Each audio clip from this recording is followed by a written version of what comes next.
The October rain had been falling for 3 days straight. It hammered against the broken shingles of Ravencroft Estate with the persistence of judgment pooling in the cracks of what had once been a grand driveway. Serafina stood at the window of the servants' quarters watching water pour from a rusted gutter. Her reflection stared back at her from the glass, one eye the color of deep sapphire, the other flecked with amber like honey catching sunlight. Her mother This used is to ours say now. those eyes We were a earned it. gift. No, Her brothers this called wasn't them the a plan. defect. It's done. 21 years God, old, what and have we done? Serafina had learned that gifts and curses often wore the same face. Behind her, the door to her small room hung crooked on its hinges. Dorian had kicked it in last month during one of his rages. He never bothered to fix it. Why would he, this room, this life, this girl, folding linens in the corner of a decaying mansion, none of it mattered to him anymore? Not the way their parents had mattered. Not the way money mattered now. Serafina moved away from the window, her bare feet silent on the cold wooden floor. The house groaned around her, settling into its bones, the way old things do when they sense the end approaching. She made her way down the narrow servants' staircase, the one her mother had forbidden her to use as a child. But childhood rules died with the people who made them. The main hallway stretched before her like a museum of better days. Family portraits lined the walls, faces frozen in oil paint confidence. Her great-grandfather, stern and proud. Her grandmother, beautiful in pearls. Her father, strong-jawed and serious. Her mother, elegant, even in stillness. And then there was the empty space where a portrait should have been. The place reserved for the daughter who died at 10 years old. Celestia. The sister Serafina barely remembered, but whose absence had shaped every day since.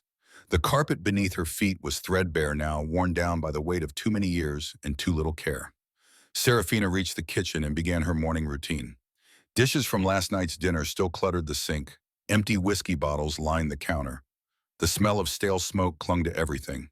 She filled the kettle with water and set it on the stove. That was when she heard the voices. Dorian and Lysander were in their father's old study. The heavy oak door did nothing to muffle their argument. It never did. In a house this hollow, secrets had nowhere to hide. "You're out of your mind." Lysander's voice carried the tremor it always did when he disagreed with his older brother. "We can't do this. She's our sister. She's a burden." Dorian's tone was flat matter-of-fact, the way some men talk about livestock or furniture. "And we're out of options." Serafina's hand froze on the kettle handle. "The syndicate wants their money by Friday," Dorian continued. $3 million lie.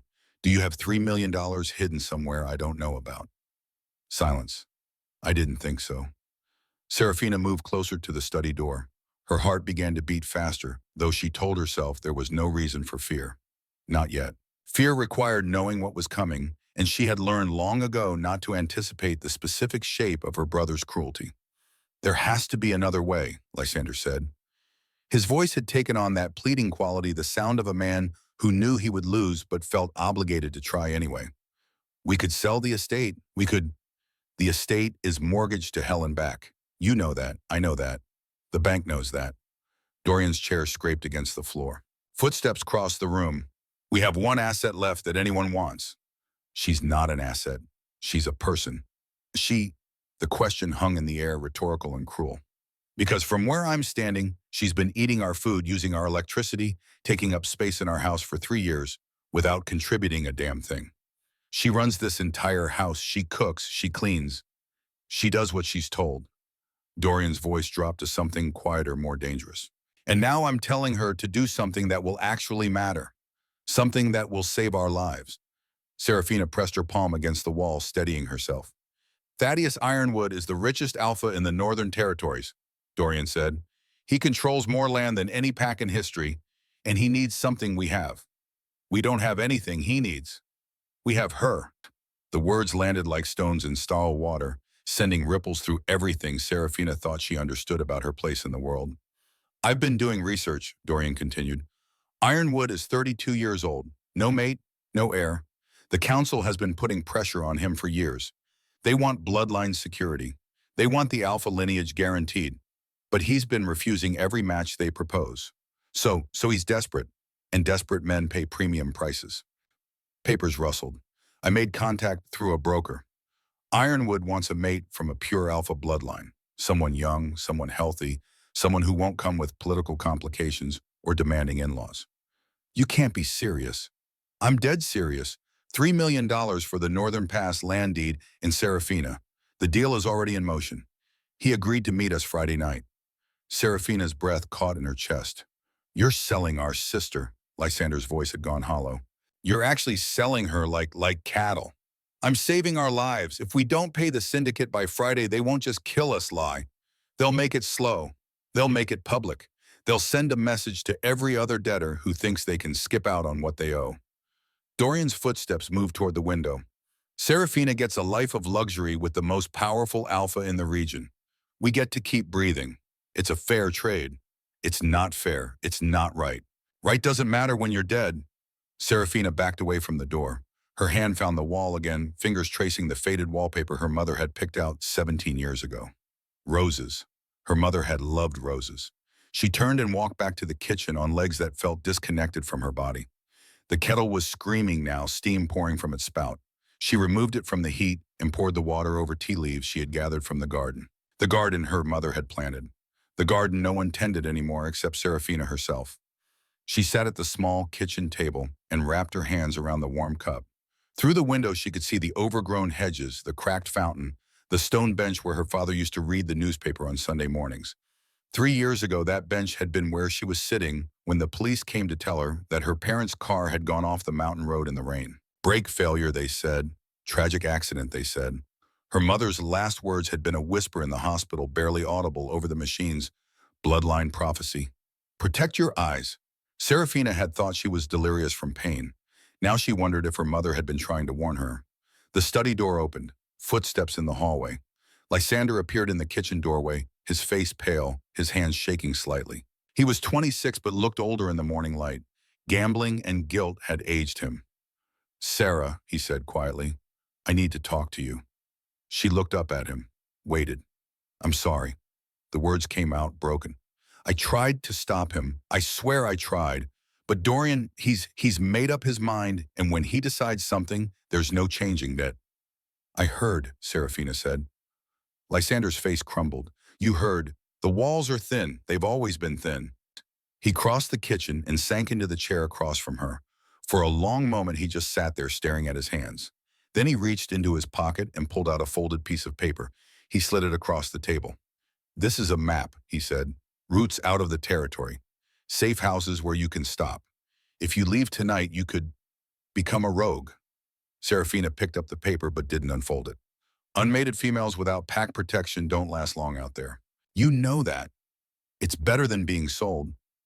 She met his eyes. At least being sold comes with the guarantee of shelter. Rogues get hunted for sport. Lysander flinched. I'm sorry. God, Sarah, I'm so sorry. If there was anything I could do. There isn't. She folded the map carefully and tucked it into her apron pocket. Not because she planned to use it, but because Lysander needed to believe he had tried. Thank you for this, but we both know I'm not going anywhere. You could fight him. With what my supernatural ability to do laundry. Serafina stood and carried her teacup to the sink. Dorian is the alpha of this house. He has the authority. He has the power. And he's already made the deal. Thaddeus Ironwood is supposed to be ruthless, Lysander said quietly. They say he killed his own uncle to take control of the pack. They say he shows no mercy to anyone who crosses him. Then I'll try very hard not to cross him. Sarah, it's done, Lie. She turned to face her brother. I've been living in a prison for 3 years. At least this way the cell changes. Before Lysander could respond, Dorian's voice boomed from the study. Lysander, get in here. Lysander stood slowly. He looked at Serafina one more time, his eyes full of things he would never say, and then he left. Serafina washed her teacup, dried it, put it back in the cabinet. Then she climbed the servants' stairs back to her small room and sat on the narrow bed that had been hers since childhood. The rain continued to fall. The house continued to groan. And Serafina Ravencroft, 21 years old with eyes the color of 2 different worlds, began to pack a small bag for a life she had never chosen but would now have to live. She chose her mother's black dress, her father's silver dagger, and a photograph of her family from before everything broke. It wasn't much, but then again she had never been much to anyone. Not to her brothers, not to this house. Maybe she thought as she tucked the photograph into the bottom of her bag she would be something to someone else, even if that someone had bought her like property. Friday came the way endings always do, inevitable and unwelcome. The rain had not stopped. If anything, it had intensified as though the sky itself was mourning what was about to happen. Serafina stood in her room wearing the black dress that still smelled faintly of her mother's perfume. Lavender and something else. Something that used to mean safety. Dorian appeared in her doorway at 8 o'clock. He didn't knock. He never knocked. "Time to go," he said. She picked up her bag. "That's all you're bringing." He looked at the small duffel, his expression caught somewhere between contempt and something that might have been guilt if he were capable of such things. "It's all I need," he grunted and turned away. "Lysander is bringing the car around. Don't make this difficult." "I won't." And she didn't. She followed Dorian down the grand staircase one last time, her hand trailing along the banister that generations of Ravencrofts had touched. She passed the portraits of ancestors who had built this house with pride and purpose. She walked through the foyer where her mother had hung fresh flowers every Sunday. The front door stood open. Rain blew in, soaking the Persian rug that was already stained beyond repair. Lysander waited by the black SUV, an umbrella in his hand. When he saw Serafina, his face twisted with something close to pain. He opened the umbrella and held it over her as she approached. "Sarah," he whispered. "I'm sorry. I'm so sorry." "I know." He helped her into the back seat. Two of Dorian's enforcers flanked her on either side. They weren't there to protect her. They were there to ensure she didn't try to escape. Dorian slid into the passenger seat. Lysander got behind the wheel. The drive to the border took 2 hours. 2 hours of rain and silence, and Serafina watching the world pass by through water-streaked windows. They drove through the decaying streets of their territory, past houses that had once been proud and were now empty, past shops that had closed when the pack's fortune fell, past the cemetery where her parents were buried under matching headstones. She didn't ask Lysander to stop. There was nothing left to say to the dead. The road began to climb as they approached the mountains that marked the boundary between Ravencroft territory and the Shadowmere lands. The trees grew denser here, their branches heavy with rain. The pavement gave way to gravel and then to the steel bridge that served as neutral ground between packs. It was a massive structure suspended over a gorge so deep the bottom disappeared into mist. The bridge swayed slightly in the wind, groaning under its own weight. On the far side, 3 black SUVs waited. Their headlights cut through the rain like the eyes of predators. "Stop here," Dorian said. Lysander pulled to a halt at the entrance to the bridge. The enforcers opened the doors and pulled Serafina out into the storm. The wind hit her immediately, fierce and cold, plastering her hair to her face and soaking through her coat in seconds. Dorian emerged from the passenger side carrying a briefcase. The land deeds, she assumed. The northern pass that had been in their family for 6 generations. The final piece of their inheritance that he was selling along with his sister. "Stay close," Dorian ordered. "Don't speak unless spoken to. Don't make eye contact unless he initiates it. You're here to be presented, not to participate." Serafina nodded. They began to walk across the bridge. The metal grating beneath their feet was slick with rain. Every step felt precarious, as though the bridge might decide at any moment to give way and send them all tumbling into the abyss below. The sound of their footsteps mixed with the howl of wind and the relentless drumming of rain on steel. Halfway across, Serafina saw him. He emerged from the lead vehicle on the opposite side, and even at this distance, even through the rain and darkness, she could feel the weight of his presence. He was tall, taller than Dorian, who was not a small man. He wore a dark suit that should have been ruined by the rain, but somehow looked pristine. An umbrella shielded him, held by one of his men, but he didn't seem to care about the water. He was looking at her. Not at Dorian, not at the briefcase of deeds, at her. Thaddeus Ironwood Alpha, king of the Shadowmere pack, had eyes the color of steel, and they were fixed on Serafina's face with an intensity that made her forget for a moment how to breathe. They stopped 10 feet apart. Dorian stepped forward, rain running down his face, his hand extended for a handshake that would seal the transaction. "Alpha Ironwood," he began. "We have the deeds and the girl as discussed. If you'll just—" Thaddeus walked past him. Dorian's hand hung in the air, ignored. His face flushed red, but he said nothing. Because even Dorian understood that you did not challenge an AlphaKing. Thaddeus stopped 3 feet in front of Serafina. Up close, he was even more imposing. Not just his height or the breadth of his shoulders, but something deeper. An aura that pressed against her like a physical force. Power, ancient and absolute. But when he spoke, his voice was soft. "Serafina." It wasn't a question. It was a recognition, as though he had known her name all along, as though he had been waiting his entire life to say it out loud. She looked up at him, rain streaming down her face, and tried to find her voice. "How do you know my name?" He didn't answer. Instead, he reached into his coat and pulled out something wrapped in tissue paper. He held it out to her, his large hand steady despite the wind. Serafina took it, unwrapped it carefully. Inside was a silk scarf, the color of amber, the exact shade of the flecks in her left eye. She stared at it, her hands trembling. I don't understand. I bought that 8 years ago, Thaddeus said. His eyes never left her face. I walked past a shop window in Prague and saw it. I didn't know why I needed it. I just knew I did. I've been carrying it ever since. Waiting. Waiting for what? For you. Behind them, Dorian cleared his throat impatiently. The money ironwood. If you're satisfied with the merchandise, Thaddeus turned his head slightly. The look he gave Dorian was not anger. It was something colder. Something that made the temperature on the bridge seem to drop 10 degrees. Refer to her as merchandise again, Thaddeus said quietly, and I will throw you off this bridge myself. Dorian's face went white. Thaddeus turned back to Serafina.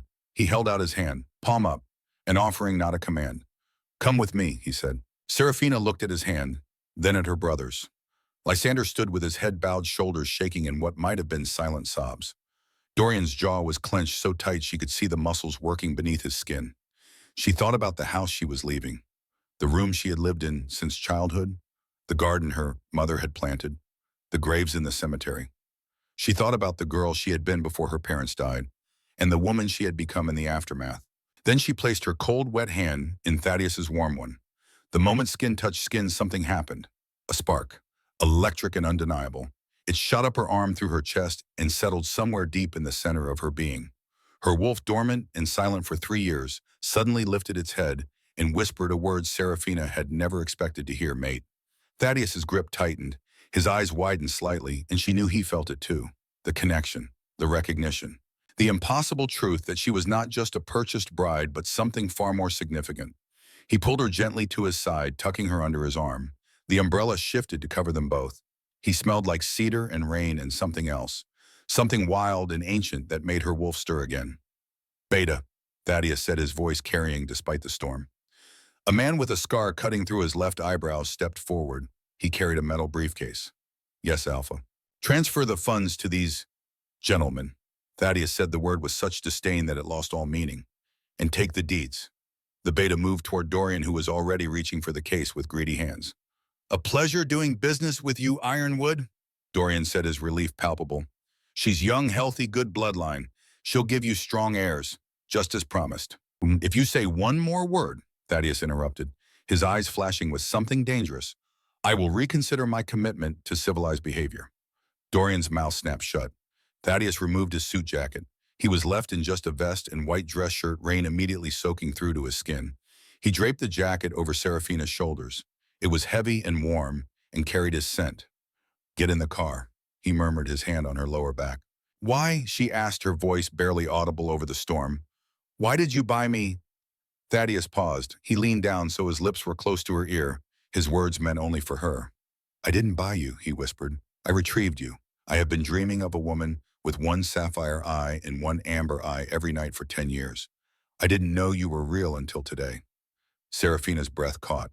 And now that I have you, Thaddeus continued, his voice dropping even lower, I'm going to find out exactly why your brothers thought they could sell my soulmate like cattle. He guided her toward the waiting SUV. One of his men opened the door. Serafina climbed inside, her legs shaking, her mind reeling. The interior was warm, leather seats, soft lighting, a world away from the storm outside. Thaddeus slid in beside her. The door closed, sealing them in silence. Through the tinted window, Serafina watched Dorian count the money in the briefcase, his face lit by the glow of his phone screen. Lysander stood apart, his umbrella, forgotten rain pouring over him as though he were trying to wash away his complicity. The convoy began to move. Serafina watched the bridge recede into the darkness, watched her brothers become smaller and smaller until they were just shadows in the rain, and then they were gone. She was alone with a man who claimed he had been dreaming of her for a decade. A man who had just paid $3 million, not to buy her, but to save her. A man whose hand she still held, fingers intertwined with hers, warm and solid and real. Thaddeus didn't speak for the first hour of the drive. He just sat beside her, his thumb tracing slow circles on the back of her hand, his eyes fixed on her face with an expression she couldn't quite read. Finally, he said, "You're hungry." It wasn't a question. "I'm fine," she replied automatically. "Your heart rate spikes when your stomach growls." He reached into a cooler built into the console and pulled out a container of fresh fruit and a bottle of water. He set them on the seat between them. "Eat." Serafina hesitated. Pride told her to refuse, to maintain some semblance of independence. But survival instinct, honed by years of neglect, won out. She opened the container and ate a strawberry. It was perfect. Sweet and ripe, and probably more expensive than anything her brothers had bothered to buy in months. As they crossed from Ravencroft territory into Shadowmere lands, the landscape changed. The neglected roads gave way to smooth, well-maintained pavement. Streetlights appeared bright and evenly spaced.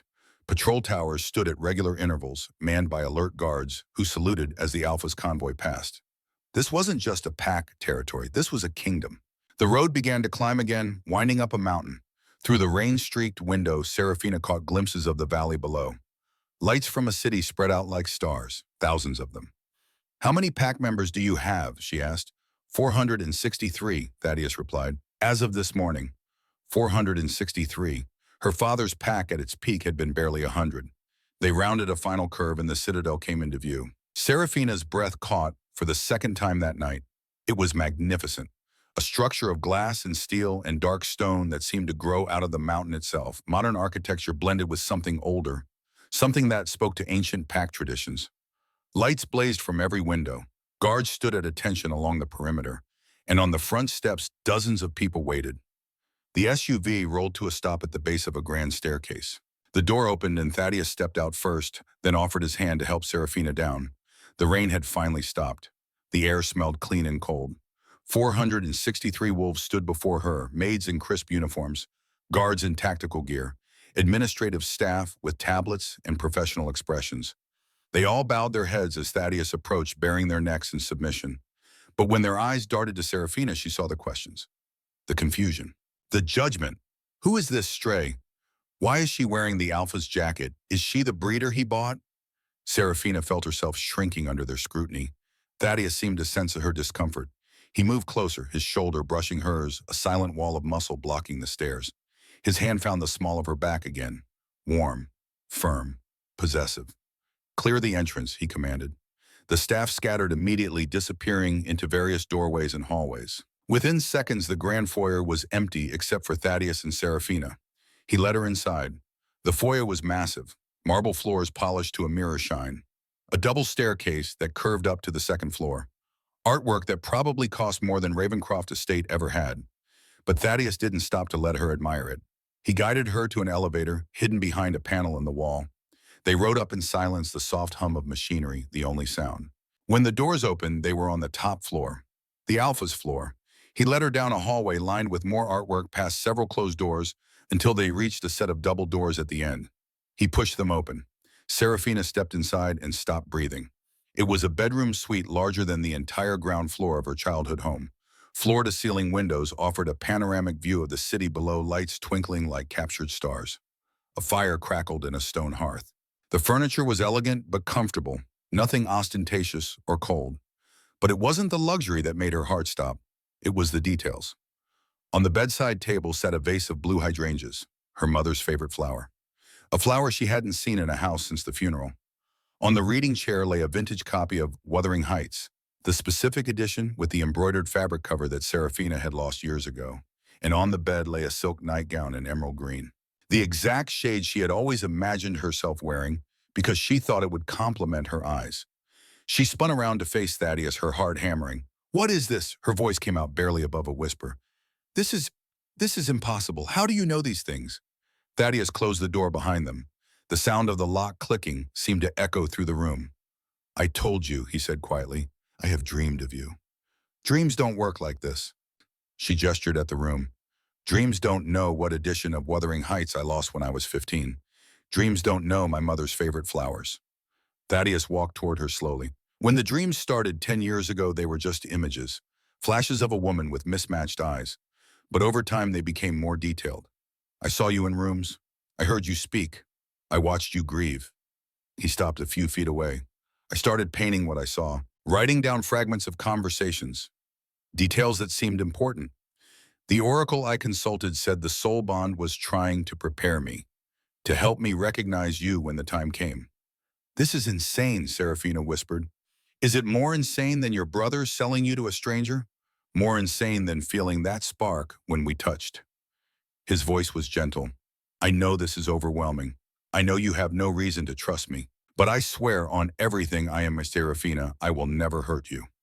She looked at him, at this impossibly powerful man who claimed to have been waiting for her his entire adult life, at the room he had prepared based on dreams and visions, at the silk scarf still clutched in her hands. I need time, she said, to think, to process. Take all the time you need. Thaddeus moved toward a side door. This is your room. Mine is next door. The bathroom is through there. There's food in the small kitchen if you get hungry. He paused at the threshold. You're not a prisoner, Serafina. You're not a purchase. Tomorrow after you've rested, I'll show you something that might help you understand. But tonight, just sleep. What happens tomorrow, she asked. Tomorrow, the council comes. They'll have questions about you, about us, about whether this union is legitimate. His jaw tightened. And I suspect your brothers may cause trouble. But we'll face it together. He stepped through the door. Lock this if it makes you feel safer. I won't be offended. Then he was gone, the door closing softly behind him. Serafina stood alone in the beautiful, impossible room. She walked to the window and looked out at the city she now supposedly belonged to, at the lights spreading across the valley like promises she wasn't sure would be kept. She picked up the book from the chair. It was her edition, down to the small coffee stain on the back cover from when she was 16 and spilled her morning cup. She smelled the hydrangeas. They were fresh, real, her mother's favorite. She held the silk nightgown up to the mirror.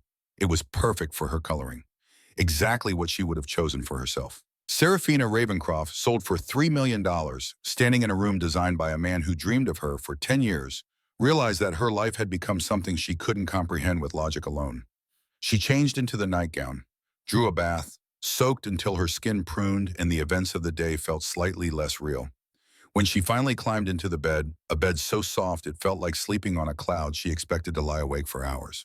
Instead, she fell asleep almost immediately, exhausted by fear and confusion and the strange, unwelcome flicker of something that might have been hope. And as she slept in the room next door, Thaddeus Ironwood sat at his desk with a paintbrush in his hand, adding finishing touches to a portrait of a woman with sapphire and amber eyes, finely painting from life instead of dreams. Morning came with the sharp sound of alarms. Serafina jolted awake, her heart hammering. The unfamiliar room spun into focus, the windows, the fireplace, the expensive furniture. For a moment, she couldn't remember where she was. Then memory crashed back. The bridge. Thaddeus. The $3 million. The siren wailed through the citadel, harsh and mechanical. Red lights flashed in the hallway beyond her door. Serafina threw off the covers and grabbed the first clothes she found, the jeans and sweater from yesterday. She was still pulling the sweater over her head when the door to Thaddeus's room burst open. He stood there, already dressed in tactical gear, a gun at his hip. His face was granite.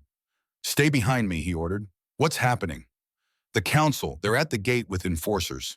His jaw tightened. "They have a warrant." "A warrant for what?" But Thaddeus was already moving, his hand on her elbow, guiding her down the hallway toward the grand staircase. Pack members scrambled in every direction, some armed, some herding the non-combatants toward safe rooms. They descended the stairs together. Each step brought Serafina closer to the source of raised voices, the sound of splintering wood, the feeling of impending violence. The main foyer had been transformed into a battlefield waiting to happen. The massive double doors hung open, one of them blown off its hinges. Shards of reinforced wood scattered across marble flooring that had been pristine hours ago. Now it looked like a war zone. 12 men stood in the center of the hall, council enforcers dressed in gray tactical gear, holding assault rifles loaded with silver bullets. They moved with military precision, covering angles, watching exits. At their head stood a small, oily man in a suit 2 sizes too large. Councillor Hayes. His thinning hair was slicked back with too much product. His eyes darted nervously around the room, never settling on one thing for long, but he held a rolled parchment sealed with the council's wax emblem. And that gave him authority. Behind the enforcers, flanked by 2 thugs in cheap suits, stood Dorian and Lysander. Dorian looked smug, satisfied, like a man who had just won a bet he was certain he would lose. He wore a new suit probably purchased with Thaddeus's money. His shoes were polished. His hair was slicked back. Lysander stood apart from his brother, pale and shaking. He wouldn't meet Serafina's eyes. Octavia appeared at Serafina's other side. The head enforcer looked furious, her hand on her weapon. "Alpha," she said quietly. "We can take them." "Hold," Thaddeus commanded. His eyes never left Hayes. "Lower your weapons," Hayes called out, his voice shrill. "By order of the High Council, we are here to arrest Serafina Ravencroft for the double homicide of Alpha Garrick, Ravencroft and Luna Meredith Ravencroft. The words hit Serafina like a physical blow. Murder. They were accusing her of murdering her own parents. Thaddeus's aura flared outward, a physical wave of pressure that made the windows rattle in their frames. Several of the enforcers took involuntary steps backward. "You are in my house, Hayes." Thaddeus's voice was a growl that came from somewhere deeper than his chest. "And you are accusing my mate of a crime she didn't commit." "Mate," Hayes sneered, his eyes darting to Serafina. "She bears no mark, and we have witnesses, sworn affidavits." He gestured to Dorian. Dorian stepped forward, and Serafina felt something cold and sharp settle in her stomach. He was going to perform. She knew that look. The calculated sorrow, the manufactured grief. He wiped at a non-existent tear. "It breaks my heart, Alpha Ironwood. We tried to protect her. Serafina has been unstable since she was a child, jealous of our parents' attention, prone to violent outbursts." "Liar," Serafina stepped forward, fury overriding fear. "I was with you when we got the call. I was the one who rode in the ambulance. I held her hand while she died. We found the receipts." Dorian continued, his voice thick with false emotion. "She bought the tools to sabotage the vehicle, wire cutters, brake fluid, 3 days before the accident. We have the credit card statements," Lysander added quietly. He finally looked at Serafina, and there was something in his eyes that might have been genuine remorse. "Your card, the hardware store on 5th and Main." Serafina's mind reeled. She had lost her wallet a week before the accident, searched the house for days, had thought she simply misplaced it. They had stolen it, used it to frame her, had been planning this for years. "Take her," Hayes ordered. "If Ironwood resists, he is aiding and abetting a fugitive. That is an act of war against the Council." The enforcers raised their weapons. 12 rifles pointed at Thaddeus and Serafina. Octavia and the Shadowmere Elite Guard responded in kind. Dozens of weapons trained on the Council forces. The air thickened with the scent of adrenaline and imminent violence. "Thaddeus," Serafina whispered, "don't. They'll destroy your pack. If I go with them, maybe I can prove my innocence in court." Thaddeus looked down at her. He touched her cheek with infinite gentleness, completely ignoring the rifles aimed at his heart. "There is no court, Serafina," he said softly. "The Council is corrupt. If you leave this house in handcuffs, you will have an accident during transport, just like your parents." He turned back to Hayes. "You want evidence? I'll give you evidence." Thaddeus snapped his fingers. From the upper hallway, a young man appeared, pale, wearing glasses, carrying a laptop. Jax, the pack's tech expert, looked nervous, but determined. "Show them," Thaddeus ordered. Jax's fingers flew over the keyboard. A massive screen descended from the ceiling, flickering to life with a web of financial transactions. "You claim Serafina bought wire cutters," Thaddeus said, his voice echoing through the foyer.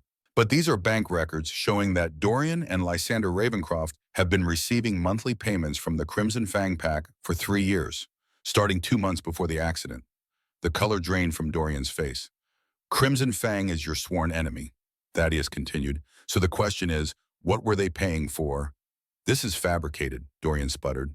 "Digital forgery." "And here," Jax said quietly, opening a video file, "is security footage from the hardware store. Cloud backup, time-stamped and verified." The grainy black and white video played on the screen. A figure approached the counter, purchasing wire cutters and brake fluid. The figure wore a hoodie, but as they turned to leave, the hood slipped back. It was Lysander, clear as day, unmistakable. Gasps rippled through the assembled pack members. Even some of the Council enforcers lowered their weapons slightly, looking confused. "Technology is useful, isn't it?" Thaddeus said coldly. "You erased the local security tapes, but you forgot about cloud storage." Hayes was sweating now, his face red. "This could still be. We need verification." "There's one more thing," Serafina heard herself say. Her voice came out stronger than she expected. She stepped forward, away from Thaddeus's protective presence, standing alone in the center of the room. "The insurance policy," she said. Dorian flinched. "Sarah, don't. Our parents had a $10 million life insurance policy." Serafina continued, her eyes fixed on Hayes, "with a very specific clause. If they died by accident, the money pays out immediately to the male heirs. But if they died by foul play, the money goes into a trust until the killer is found." She let that sink in. Dorian and Lysander needed it to look like an accident, but the investigator ruled it inconclusive. "So the money was frozen. That's why you're in debt," Thaddeus added, his voice deadly quiet. "That's why you sold your sister. And that's why you're framing her now. If she's convicted of murder, see, the foul play clause is satisfied. But since she's the killer, she gets nothing. The money goes to you. Check the policy, Serafina said to Hayes. Ravencroft Family Trust, account 8842. Hayes pulled out his phone with shaking hands, made a call, listened. His face went from red to white. It's true, he whispered. The policy exists. 10 million frozen pending investigation. The enforcers were now openly staring at Dorian and Lysander with hostility. Arrest them, Thaddeus commanded. No. Dorian's hand moved faster than anyone expected. He pulled a gun from inside his jacket. But he didn't aim at Thaddeus. He aimed at Serafina. Time fractured into slow motion. Serafina saw the barrel, saw Dorian's finger on the trigger. Saw the madness in his eyes, the desperate, cornered animal realization that he had lost everything. She didn't have time to move. But Thaddeus did. A wall of muscle slammed into her, driving her to the marble floor. The air left her lungs in a rush. The gunshot was deafening in the enclosed space. When Serafina opened her eyes, she was looking at Thaddeus's back. He stood over her, like a shield, his body between her and her brother. Blood bloomed on his shoulder, red spreading across white fabric. A sound came from Thaddeus's chest, not a growl, something deeper, something that made the very foundations of the citadel vibrate. He turned slowly, his eyes were glowing, actually glowing. Silver light emanated from them, bright and terrible. You shot me, Thaddeus said. His voice wasn't human anymore. Dorian's gun clattered to the floor. I didn't mean she moved. You shot an AlphaKing. Octavia's voice was filled with savage satisfaction. In his own home, that's an automatic death sentence. Hold, Thaddeus roared. Everyone froze. Thaddeus reached up and tore his shirt open. The bullet had grazed his shoulder, painful but not deadly. But as they watched, the wound began to close, skin knitting together, blood flow stopping, steam rising from the injury as his supernatural healing kicked in. Within seconds, the wound was gone. Only blood remained. You wanted a trial, Thaddeus said, advancing on Dorian. Each step cracked the marble beneath his feet. You wanted justice. I invoked the circle of truth. A collective gasp went through the room. The circle of truth was ancient law, older than the council, older than written statutes. That's barbaric, Hayes protested weakly. We have modern courts. Your modern courts are bought, Thaddeus snarled. The circle of truth cannot be corrupted. It uses the sacred moonstone. The accused places their hands on it and swears to tell the truth. The stone knows lies from truth. It burns liars. He looked at the council enforcers. Do you deny the old laws? They shook their heads rapidly. To deny the old ways was blasphemy in wolf culture. Then we convene at sunset, Thaddeus declared. In the Citadel Chapel, these two will place their hands on the moonstone and speak truth, or burn. He turned to Serafina, who was struggling to her feet. He pulled her into his arms, checking her frantically for injuries. His blood smeared onto her clothes. Did he hurt you? Thaddeus demanded. No, she managed, but you're bleeding. I'm fine. He kissed her forehead, fierce and possessive in front of everyone. But they will pay. The chapel at Shadowmere Citadel was 500 years old. It had been built when the Pack first settled these mountains carved from living rock. The walls were ancient stone. Stained glass windows depicted wolves and moons and battles long forgotten. Candles burned in iron sconces. 300 Pack members filled the pews. They had come to witness justice. At the front of the chapel on a stone altar sat the moonstone relic. It was a sphere of white stone the size of a human heart, perfectly smooth. It glowed faintly from within, pulsing with something that felt alive. Reverend Cornelius stood beside the altar. He was 68 years old, white-haired and dignified in ceremonial robes. His pale blue eyes settled on Serafina as she entered, and he nodded. A gesture of welcome, of acknowledgement. Thaddeus led Serafina to the front pew. He had changed his shirt, but wore no jacket. The message was clear. He was ready for violence if necessary. Dorian and Lysander were brought in by enforcers. They wore simple white shirts and dark pants. No weapons, no armor. They looked small in the vastness of the chapel. Reverend Cornelius raised his hands. The crowd fell silent. We are gathered under the old laws, he intoned, to witness the circle of truth. This moonstone has rested on this altar for 5 centuries. It has heard confessions from the dying, oaths from the pure, and lies from the corrupt. He paused. It burns liars. Even Hayes, watching from the back, looked uncomfortable. Dorian and Lysander Ravencroft, Cornelius said. You stand accused of murder, of conspiracy, of betrayal of blood. Step forward. The enforcers pushed them toward the altar. Place your hands upon the stone, Cornelius commanded. Dorian hesitated. For the first time since Serafina had seen him that morning, he looked genuinely afraid. Place your hands upon the stone, Cornelius repeated, or admit your guilt and face immediate judgment. Dorian's jaw clenched. He extended his hands and placed them on the moonstone. For a moment, nothing happened. Then the stone began to warm. The glow intensified. White light pulsed in rhythm with something deeper than heartbeat. Did you sabotage your parents' vehicle? Cornelius asked. Dorian's mouth opened, closed. Sweat beaded on his forehead. The stone grew hotter. He gasped, trying to pull his hands away, but they were stuck, held by invisible force. Did you sabotage your parents' vehicle? Cornelius asked again. Yes. The word burst from Dorian like a dam breaking. Yes, we cut the brake lines, Lysander and I. We killed them. The crowd erupted in gasps and shouts. Thaddeus remained motionless beside Serafina, his hand squeezing hers. Did you steal Serafina's credit card and use it to purchase the tools? Cornelius continued. Yes, Dorian sobbed. We framed her. It was all planned. Did you receive payment from Crimson Fang Pack to commit this murder? Yes. Dorian was weeping, now tears streaming down his face. Ambrose Nightshade. He paid us. He told us to make it look like an accident. He said it was the only way to protect Sarah from something worse. Murmurs rippled through the chapel. This was more than simple murder. This was conspiracy involving a rival pack. Cornelius turned to Lysander. Your turn. Lysander stepped forward, already crying. When he placed his hands on the moonstone, he spoke before being asked. We did it, he confessed. Everything Dorian said is true. We killed our parents, we framed our sister. We sold her to save ourselves from our debts. I'm sorry. God, I'm so sorry. The moonstone pulsed brightly, confirming every word. Then it released them. Dorian collapsed to his knees. Lysander had already fallen, curled on the stone floor. Reverend Cornelius looked at Thaddeus. The truth has been spoken. Justice is yours to determine Alpha. Thaddeus stood. He looked at the broken men before him, then at Hayes. These two will be held in confinement until sentencing, Thaddeus said. Counselor Hayes, you will return to the High Council and inform them that Serafina Ravencroft is innocent.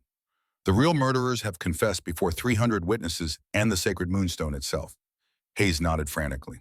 Of course, Alpha. I will personally ensure. You will also inform them, Thaddeus continued, his voice dropping dangerously, that if they ever question my mate's innocence again, I will consider it an act of war. Hayes fled. Actually ran from the chapel, his enforcers scrambling after him. Thaddeus extended his hand to Serafina. She took it and stood. As they turned to leave, Lysander's broken voice stopped them. Sarah, I'm sorry, I was weak. I was a coward, but I never stopped loving you. Serafina looked at her brother, at the man who had helped murder their parents, who had sold her, who had tried to frame her. She felt nothing, no rage, no sorrow, just empty space where family used to be. I know, she said quietly, but love without courage is just another kind of betrayal. She walked out with Thaddeus at her side. Neither of them saw the shadow in the rafters. Neither noticed the dart gun being raised. Neither heard the soft hiss of compressed air. The dart hit Thaddeus in the neck as they stepped into the courtyard. He stumbled. His hand went to his throat. He pulled out the small projectile, looking at the purple liquid on its tip. Wolf's Bane, he said, his voice already slurring. Nightshade strain, concentrated. His knees buckled. Serafina caught him, or tried to. He was too heavy. They both went down, her arms around him, his weight pressing her into the cobblestones. Thaddeus, she screamed. Thaddeus, stay with me. His eyes were rolling back. Black veins spread from the injection site, crawling up his neck like ink in water. Octavia appeared, barking orders. Guards swarmed. Someone was scanning the roofline for the shooter. But Serafina only saw Thaddeus. His breathing was shallow, erratic. The black veins were reaching for his jaw, climbing toward his brain. A medic dropped to her knees beside them. She checked the dart, and her face went white. This is Nightshade Wolf's Bane, the concentrated version. It stops the heart in minutes. She looked at Serafina with helpless despair. We don't have the antidote here. Then get it, Serafina shouted. The infirmary is 10 minutes away, Octavia said flatly. He won't make it. No, Serafina's voice came out hard and sharp. He is not dying. She placed her hands on Thaddeus's chest, over his heart. She could feel it struggling, beating irregularly, fighting against poison. She didn't know what she was doing. She just knew she had to do something. Instinct took over. Or maybe something deeper than instinct. She closed her eyes and visualized the poison. Black sludge choking bright red blood, strangling, killing. Pull it out, a voice whispered, her mother's voice. Reach in and pull it out. Serafina reached, not with her hands, with something else. Something inside her that she hadn't known existed. Light erupted from her palms, not white or gold, but sapphire and amber. The colors of her eyes made tangible. Thaddeus arched his back, a strangled cry torn from his throat. Dark mist began to rise from the wound, drawn out by the light, by Serafina's will, by something sleeping in her blood for 21 years. The poison coalesced in the air, then dissipated. Gone. The black veins receded, slowly at first, then faster. Thaddeus's breathing evened out. His eyes flew open, silver and bright and alive. He sat up, grabbing Serafina's face. You saved me. Serafina's light faded. She collapsed against him, exhausted. Reverend Cornelius pushed through the crowd. He looked at Serafina with awe. The healer's gift, he breathed. Which wolf bloodline?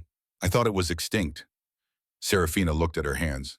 They looked normal, but she could still feel the echo of power humming beneath her skin. Thaddeus stood, pulling her up with him.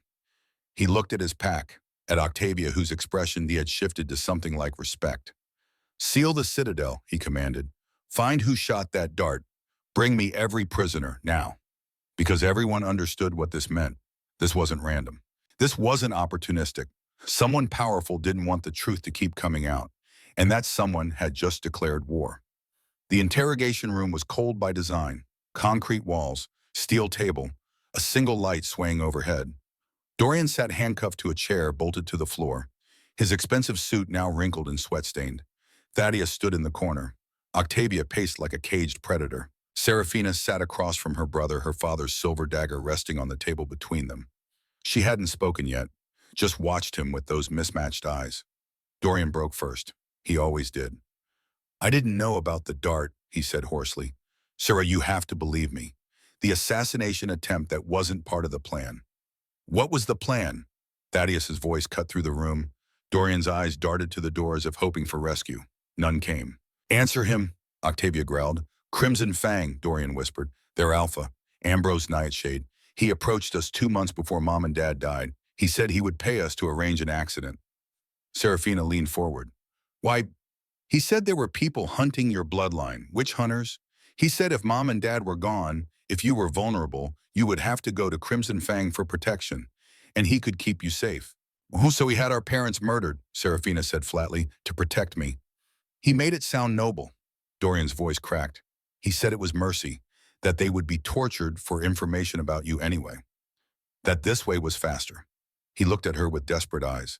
I'm not asking for forgiveness. I know what I did, but I thought I convinced myself I was saving you. You convinced yourself you wanted the insurance money, Thaddeus corrected coldly. Don't dress up greed as sacrifice. Dorian's head dropped. You're right. I wanted the money. I wanted to matter. I wanted... He broke. I'm sorry. I'm so sorry. Serafina stood. She picked up the dagger and walked around the table. Dorian flinched as she approached. She placed the flat of the blade against his cheek. You will tell Reverend Cornelius everything, she said softly.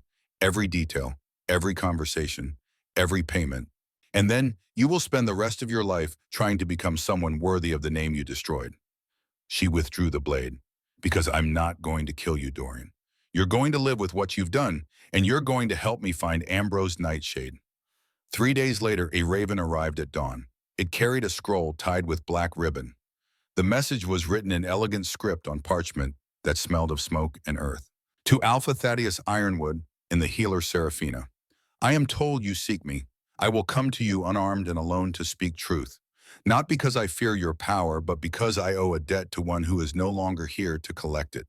3 nights hence. The neutral chapel at Black Ridge. Come with your questions.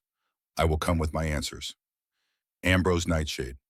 Thaddeus read it 3 times before looking at Serafina. It's a trap, Octavia said immediately.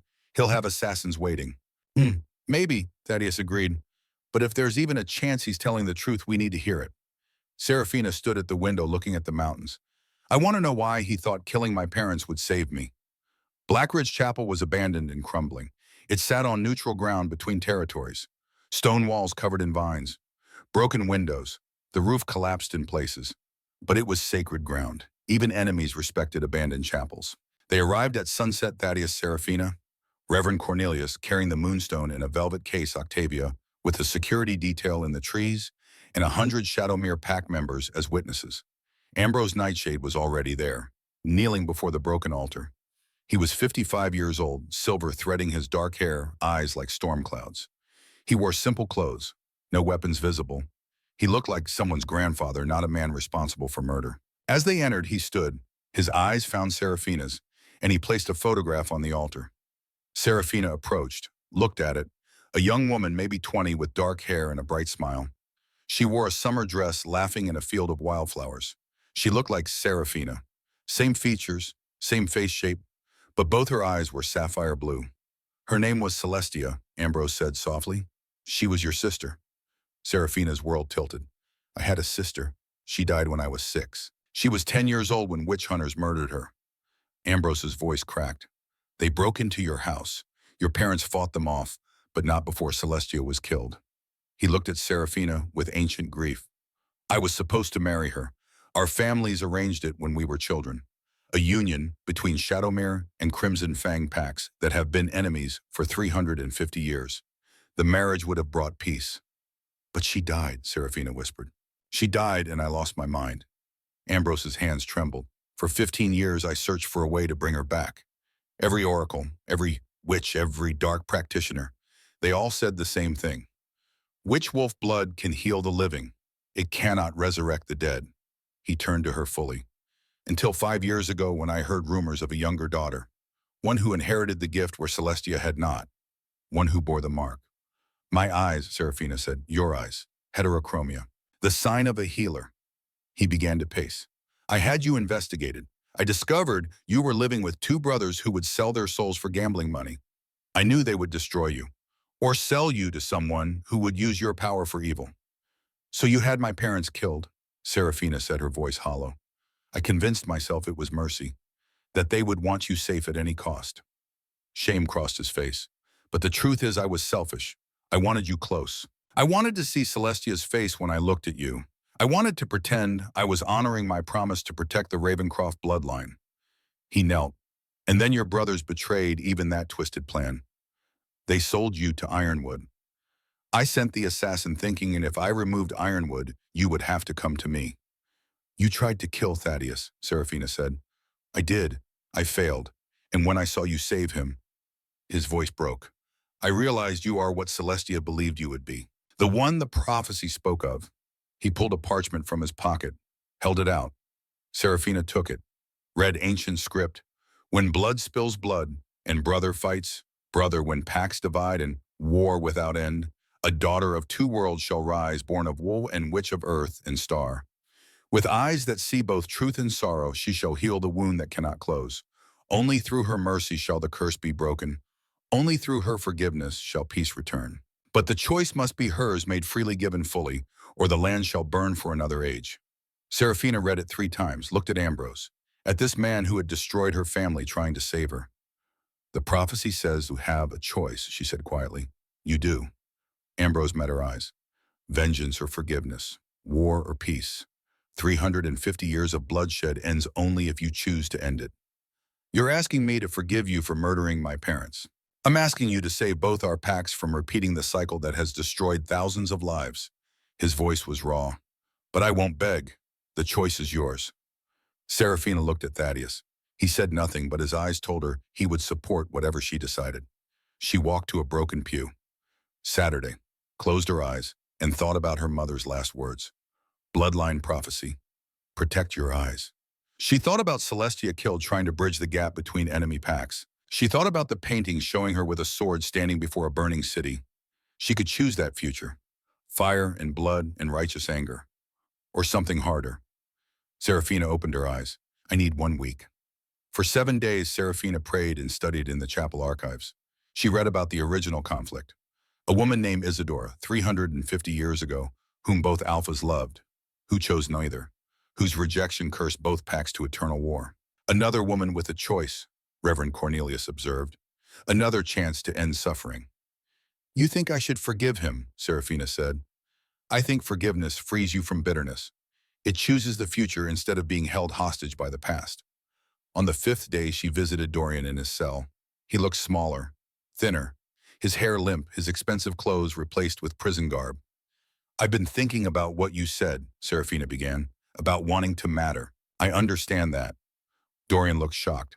"I felt invisible for 3 years. You and Lysander had each other. I had nothing." She pulled out paper. "So here's what happens. 5 years confinement. Work with Reverend Cornelius. Therapy. Spiritual counseling." Dorian nodded, tears falling. "And then you spend the rest of your life making amends. Not to me, to the world. To people who need someone to stand up for them the way you should have stood up for your family." She stood. "Lysander is being released next week. He'll work at a shelter I'm building. When you get out, you'll work there too. Maybe in 20 years you'll have done enough good to balance a fraction of the evil you caused." "Thank you," Dorian whispered. On the seventh day at sunset, Serafina returned to Blackridge Chapel, this time with Thaddeus Reverend Cornelius carrying the Moonstone Octavia with guards and 100 pack members. Ambrose waited kneeling. Serafina walked to the altar. Cornelius placed the Moonstone beside her. "Ambrose Nightshade," Serafina said, "you stand accused of conspiracy to murder, of orchestrating my parents' deaths, of attempted assassination. Do you accept these charges?" "I do." "Place your hands on the stone." Ambrose obeyed. The Moonstone glowed softly. "Did you order my parents' deaths?" "Yes." The glow remained steady. "Did you believe you were protecting me?" "Yes." Still steady. "Do you regret your actions?" "Every day since." His voice broke. The stone pulsed brighter, confirming truth. "Would you make a different choice if you could?" "Yes, God, yes, I would find another way. I would warn them. I would face the witch hunters myself, anything to give them back their lives." The Moonstone blazed white, so bright it lit the entire chapel.